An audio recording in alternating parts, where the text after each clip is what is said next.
On est tous d'accord pour dire que Dieu a horreur du péché. Amen, amen. Mais dans la langue française, péché veut aussi dire prendre le poisson. Oh là là. Ça veut dire que Dieu déteste le poisson. Mais il a dit ça quand? Ça veut dire que Dieu déteste les sushis aussi. Donc il déteste les Japonais. Donc Dieu déteste les mangas. Est-ce qu'on fait des rapports comme comme ça, ça, vraiment. Ils ont fait quoi les Japonais? Un chrétien ne doit pas regarder de manga. Je vais vous expliquer pourquoi. Exemple, Naruto. Naruto. Route, chemin. Jésus est le seul chemin. Ah oui, il a Donc, tout faut mélangé. couper. Ah ouais. One Piece. Une pièce. C'est même un pasteur maléfique. L'amour de l'argent, c'est mauvais. Donc, faut couper. Oh, le CSC. Ma Hero Academia. Mon seul héros, c'est Jésus. Pasteur. Et mon académie, c'est l'église. Donc, il faut couper. Le mélange est même intense. Là. Death Note. Jésus a vaincu la mort. Oui, bon, on a compris il faut le topo, couper. là. Oh. La seule chose que vous avez le droit de regarder, c'est Dragon Ball Z. Parce que Z, Zaïrois, Zaïre, RDC, RDC, Royaume des cieux. Tout est connecté. Bon bah écoute, pour le reste, si tu regardes de ce qui a été fait, jusqu'où j'en suis, comment j'ai fait, c'est-à-dire que on a vu l'esprit du Père, maintenant on va voir à quel moment jusque-là l'esprit du Fils a agi sur la terre, ce qu'il a fait, comparé aux autres quoi. Pour que tu puisses voir, il n'y a pas eu de participation à ce moment. Sinon, la grâce, comme on dit, toujours, c'est la grâce. La grâce qui opère, qui fait que hop là tu atterris sous un appareil photo alors que tu devais pas forcément tu vois atterrir comme ça là mais t'es ressourcé. Les gens ils ont déjà vous avez déjà vu ça avec les Travolta et les machins comme ça là. Les mecs ils étaient là avant aussi. Forcément ils étaient là avant aussi. Tout le monde était là avant aussi. C'est ça le but. Comprendre tout ça, c'est que ce que je montre là, c'est un héritage pour les êtres humains et une prise de responsabilité. Réaliser que c'est vrai. Et donc forcément, parce que je suis pas le seul, t'as bien vu, il y a d'autres exemples qui ont été engagés, se sont engagés pour que ça puisse faire comme moi, tu vois. Engagés, mais il y a aussi les gens qui sont pas engagés. J'ai vu des gens qui n'étaient pas engagés, comme des statuettes qui ont laissé, des statues qui ont été laissées à Rome. J'ai croisé ces gens-là, et ces gens-là sont encore vivants aujourd'hui, mais ne savent pas, tu vois, que c'est comme s'ils ont laissé une trace éternelle à travers cette statue depuis les anciens temps, quoi. Des femmes, des hommes, ouais. Que j'ai rencontré. Tout le monde hérite de ça. Si tout le monde y croit, t'as ma foi, t'as la foi de Moïse. Si t'as maintenant la foi de Moïse, tu comprends où est-ce qu'elle allait et pourquoi il a fait tout ça en fait. Pourquoi, tu vois. Et pourquoi les autres aussi, tu vois, on te dit, ils sont allés jusque-là dans l'explication de leur foi, quoi. Moïse, il l'a très extrapolé à travers tous ses prophètes. Et regarde, maintenant, tu te retrouves avec un modèle qui a été suivi même après les Écritures, tu vois. J'ai fait le travail pour que tu puisses voir que si, c'est possible, tu vois, même jusque-là, même sans un apport d'un royaume, tu vois, qui a été... Il y a quand même moyen de... Même sans l'apport d'un royaume qui a été fabriqué, tu vois, pour pouvoir faire en sorte de recenser tout ça. Il y a quand même moyen de recenser tout ça. Parce que là où on est allé, il y avait d'autres royaumes aussi. On a fabriqué, soi-disant, ces royaumes, quoi. Donc, Attila le 1, 400 à 500 ans. Il n'y a plus d'écriture, là, hein, je peux plus, il n'y a plus de référence, comme j'ai dit. C'était Moïse, c'était ça. C'était son royaume pour recenser ces choses-là, comme ça, d'une manière, dans les écritures, dans la vie des Égyptiens, dans l'esprit, dans les statues, dans tout ça. Là, après, là, il n'y a plus de référence égyptienne, sinon les restants de preuves des écritures qui vont t'amener à comprendre que bon, bah, tout le monde a bougé en Amérique, quoi. C'est ça. Donc,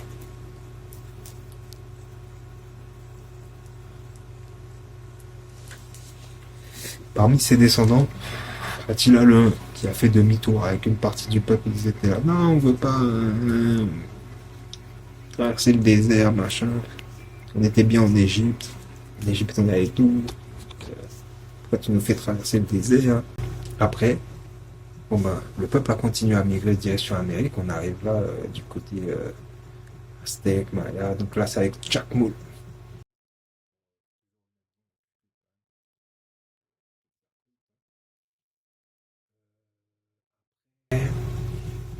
Naye et Nesgani. Donc, comme je disais, réforme, le peuple est avec nous. Ils connaissent l'histoire, le fils il peut apparaître dans la famille. Et donc qu'est-ce qui se passe là? On est conscient de notre propre vie. On est sorti, tu vois, je veux dire, d'un endroit, qu'on va s'installer à un autre, mais qu'en même temps on a un potentiel éducatif par rapport au peuple que l'on va rencontrer. Donc oui, l'eau, le feu, chasseur de démons, dragons, etc.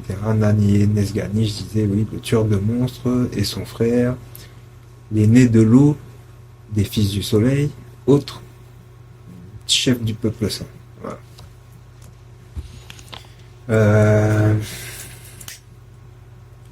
Ce fut un temps. Les gens pouvaient, tu vois, se revendiquer par rapport au fait qu'il y avait le fils avec eux. Après, on peut plus aujourd'hui, on dira le peuple saint, c'est un Teganawida. Les ancêtres directs. Teganawida. Réunificateur des peuples amérindiens. Bref, on continue. Le El Guerrero, là. Le guerrier. Le guerrier des chefs de tribu d'Iskis. El Guerrero. Dans le musée, là, de Costa Rica, le musée de l'or. Tu vas voir, là-dessus, tu vas la chercher. C'est lui. Ah, c'est moi. Mes ancêtres. Un de mes ancêtres. Manco Capac. Manco Capac, premier souverain Aka, civilisateur spirituel des peuples noirs en terre amérindienne. On reprend le flambeau de l'ancienne civilisation et la cité qui était placée sur les lieux déjà connus depuis 3000 ans. Allez, voilà. Ça existait déjà il y a 3000 ans. La région était déjà connue. Imhotep était déjà parti là-bas. Voilà. Pacautec. Donc on a un premier roi. On a un premier souverain Inca avant, Manco Capac est là. Ensuite, Pacautec, premier roi de la civilisation Inca. À la suite, c'est Atahualpa.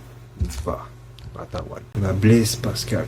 Et entre les deux, il y a eu une importation des Indiens en Europe. C'est pour ça que lui, tu le retrouves en Europe. Et c'est beaucoup de blanchiment du peuple noir sur le terrain en Europe. Donc voilà, énormément. Donc les photos sont représentatives aussi de ces méfaits-là, de cette époque. Voilà. Mais on peut voir que sur ces deux photos différentes que j'ai pu récupérer, déjà, il y en a eu, elle tend plus à t'expliquer qu'il est un peu plus métis que l'autre, quoi. Qui tend plus à t'éclaircir. Bref. Ah oui, et comment? Pour Blaise Pascal, l'Église catholique qui s'est trahie, qui a bavé son nom. Je me suis dit, c'est pas pour rien s'il lui rend hommage.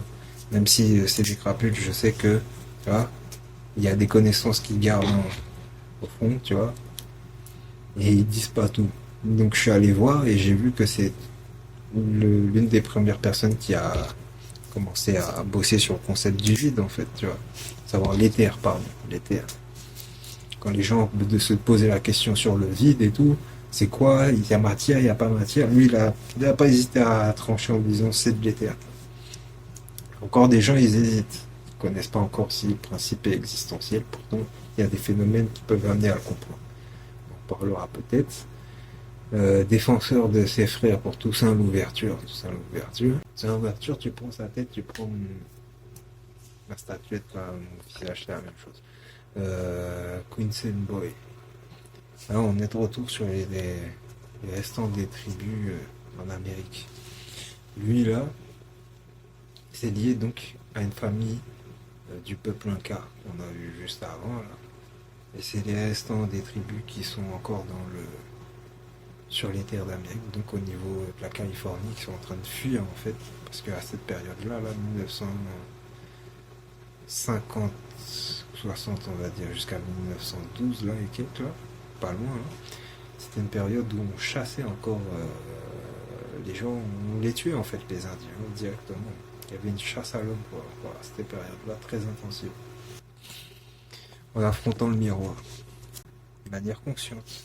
C'est pas tout le monde qui peut avoir la possibilité d'avoir, tu vois, déposer des pierres au fur et à mesure sur son chemin pour pouvoir le retrouver, comme je l'ai fait, effectivement, c'est vrai.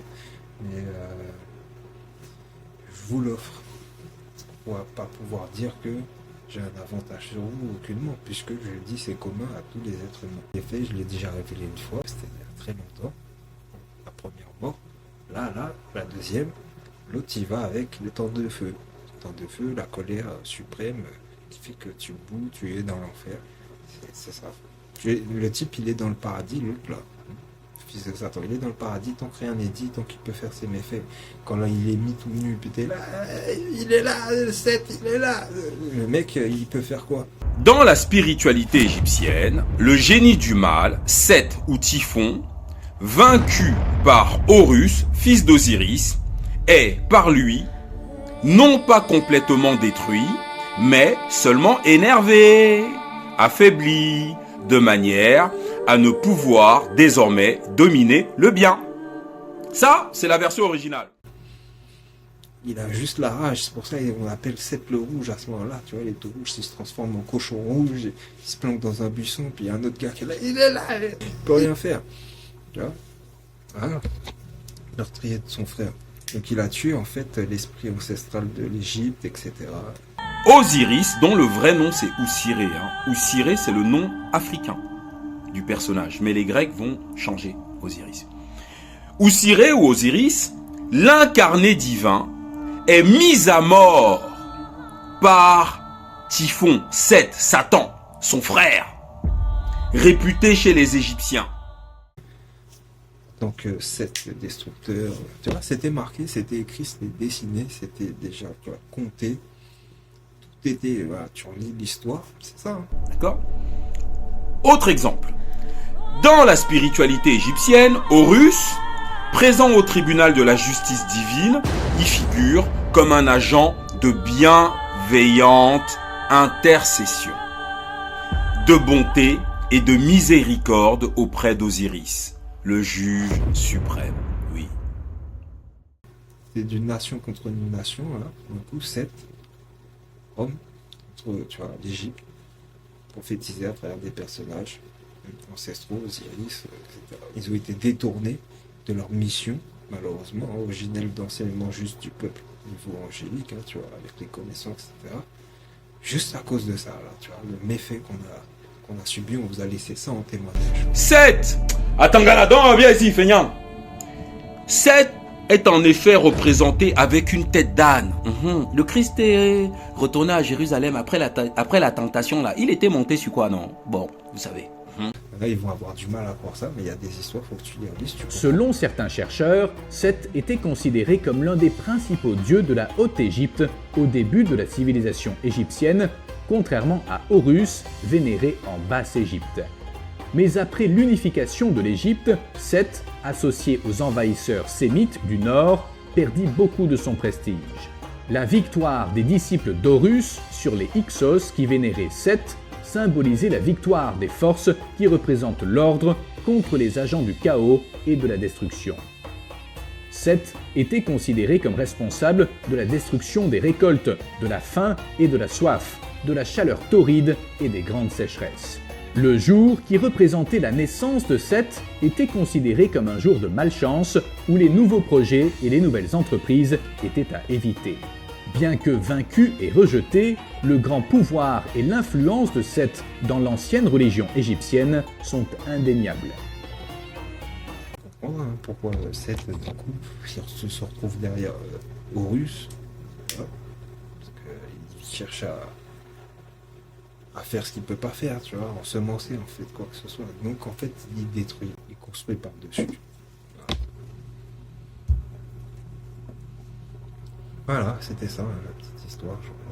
Jésus, le nom Jésus n'était qu'une invention de Paul et de Luc. Pour arriver à cette conclusion, je me suis appuyé sur l'histoire de Sir Osiris, qui est Horus, le fils d'Osiris, qui est Horus, qui est Hoaxi. Donc, on revient encore, Horus de l'horizon, c'est Amen, c'est le dieu Amon. Je me suis également appuyé sur Ésaïe 7,14 qui dit que le nom de l'enfant à naître ne sera pas Jésus, mais ce sera Emmanuel. Je me suis appuyé également sur Jean 1,14 qui dit que Emmanuel c'est un mot qui s'est fait chair. Je me suis appuyé également sur Apocalypse 3,14 qui dit « Je suis la même qui vient ».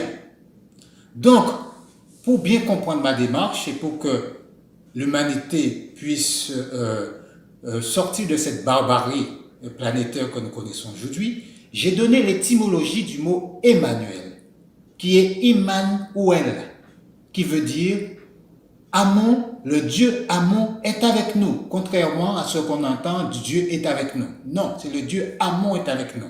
C'est la raison pour laquelle que j'invite toute l'humanité à étudier la religion d'Amon, qui est le culte d'Osiris, pour comprendre tous les enjeux. Parce que sinon, nous resterons sous la dictature du mensonge et nous resterons des orphelins culturels à vie. Je vous remercie, c'est ce que je voulais vous dire.